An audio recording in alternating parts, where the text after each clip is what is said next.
Estamos iniciando mais uma semana de estudos e o nosso tema geral da semana é Para Todas as Nações. E como verso para memorizar o verso principal, nós temos aqui Gênesis 6, verso 8, onde diz: Noé, porém, achou graça aos olhos do Senhor.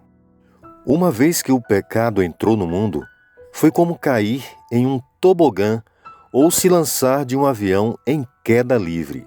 A humanidade foi rapidamente dividida entre uma grande maioria que se entregou ao pecado e uma minoria, o remanescente, que ainda queria obedecer e louvar a Deus.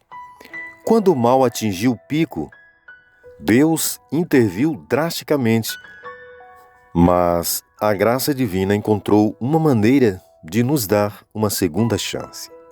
Deus é o Deus da segunda chance. E para melhor compreensão do nosso tema desta semana, nós vamos dividir aqui em alguns tópicos. Entre eles, nós teremos um estudo sobre como viveram os antediluvianos. Houve um princípio do pecado, o homem só pensava no mal. E Noé, um homem justo, um varão considerado íntegro diante de Deus. E os pactos que Deus fez com Noé e com todo o ser vivente. E também, quem é o remanescente? Quem é este remanescente que Deus tem em todas as gerações? De acordo com a Bíblia, houve um princípio do pecado, onde tudo começou. E Gênesis 6:5 nos diz: E viu o Senhor que a maldade do homem se multiplicava sobre a terra e que toda a imaginação dos pensamentos de seu coração eram má diante do Senhor continuamente. Uma vez que o pecado entrou, a humanidade rapidamente passou de muito boa, como havia dito o Senhor na criação, para ser muito corrompida. E nós vimos aqui que a primeira geração, escrita lá em Gênesis 3, 11 a 13, nessa primeira geração já havia o temor de Deus, ou seja, o homem passou a ter medo de Deus, desconfiança mútua. Um Deus que sempre estiver ali ao seu lado todos os dias, todas as manhãs, todas as tardes.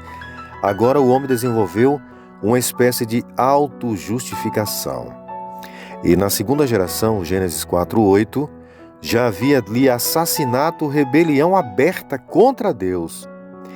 E seguindo outras gerações, a gente pode ver ali um registro da sétima geração, em Gênesis 4:23, ali já havia poligamia, falta de respeito pela vida humana.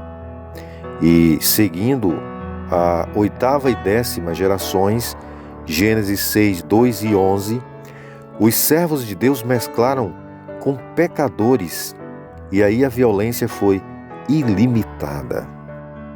Mas, como em todas as gerações, em todo o tempo, Deus teve sempre um remanescente fiel, a Bíblia apresenta Noé como um varão justo.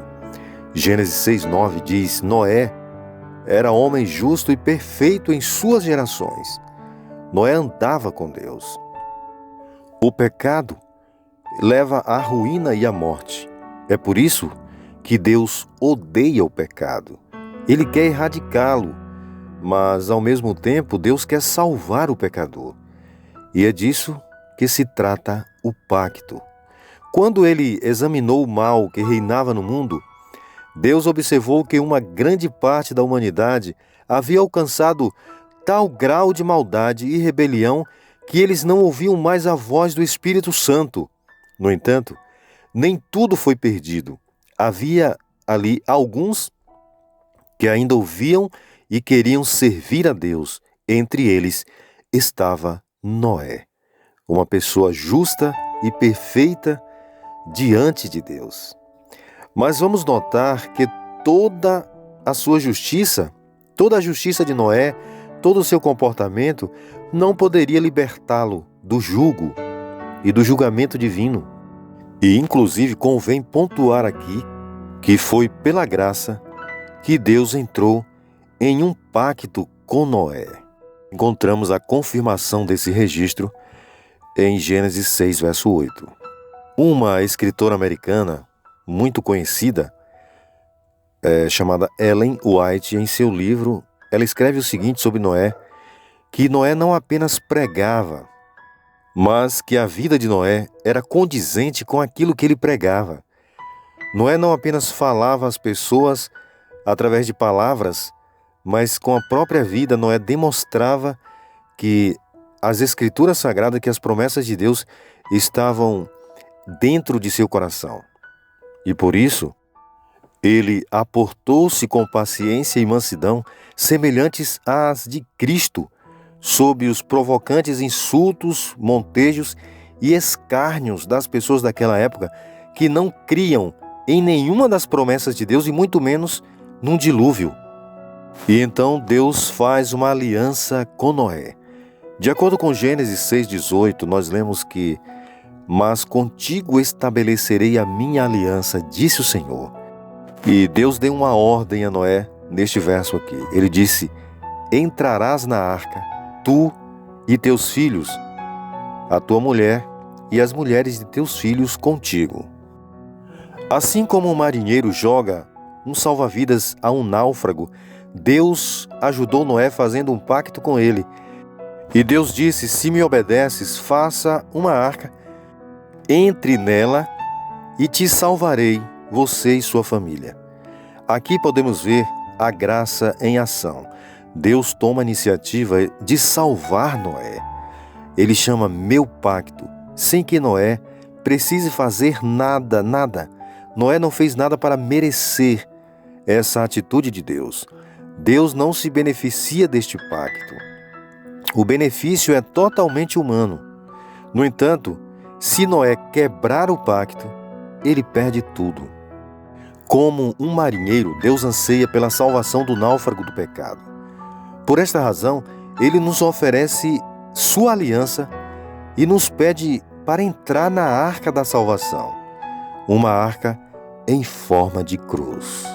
E o relato bíblico diz que Deus cumpriu todas as suas promessas com Noé. E finalmente Deus faz um pacto, ou estende seu pacto para todas as gerações através de um sinal, o sinal do arco-íris. A Bíblia diz em Gênesis 9:13, Deus disse: "O meu arco tenho posto nas nuvens, este será por sinal da aliança entre mim e a terra." O pacto eterno implica na aceitação das condições por parte do ser humano. A pessoa deve querer entrar em um pacto com Deus. Deus jamais força. Ou seja, se o ser humano quiser se beneficiar de um pacto com Deus, ele precisa desejar participar desse pacto. Agora, este pacto que Deus fez através do arco-íris, uma promessa, ele é um pouco diferente, porque todos foram beneficiados por este pacto, haja vista que muita gente nem tem conhecimento desse pacto. Deus prometeu que jamais destruiria o mundo outra vez com um dilúvio, e colocou um arco-íris no céu como sinal da sua promessa. E de acordo com Gênesis 9:12, nada precisa ser feito para que a humanidade se beneficie deste pacto. Simplesmente Deus promete não enviar um novo dilúvio universal. E essa promessa é publicada em grande estilo. Ao lado da chuva desconhecida até então, Deus coloca a refração da luz necessária para desenhar imponentes arcos de cores. Este é um pacto único e inabalável, um sinal do qual durará enquanto a terra durar. E vem uma grande pergunta agora, depois de toda essa ação de Deus, de lançar misericórdia a toda a humanidade, de construir uma grande arca, onde todos poderiam ser salvos. Qual foi o resultado final? Todos foram salvos ou ficou somente Noé? A Bíblia nos afirma em Gênesis 7:23, assim foi destruída toda a humanidade, todo ser vivente que havia sobre a face da terra. E ficou somente Noé, diz a Bíblia, e os que com ele estavam na arca. E o verbo ficar aqui tem um significado profundo. Está intimamente ligado ao conceito de remanescente, ou seja, o que resta, o que restou. Por exemplo, em Esdras 9:8, Isaías 4:3, Jeremias 42:2, Ezequiel 14:22 e Zacarias 9:7 e Romanos 11:5 nos traz esta confirmação. Deus julgou o mundo antediluviano e o condenou a ser destruído por sua maldade.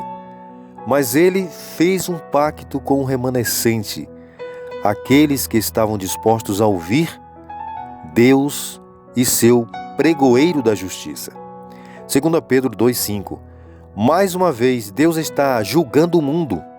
Atualmente, o mundo está passando por um julgamento que começou em 1844. Seu pacto permanece aberto a qualquer um que queira aceitá-lo. Ainda há um pequeno rebanho, um remanescente fiel. Eles não são melhores do que os outros, do que as outras pessoas.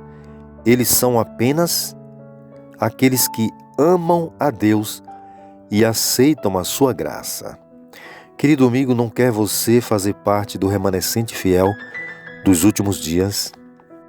E ter o privilégio de anunciar ao mundo a última mensagem de Deus, a mensagem de salvação, de advertência para os pecadores?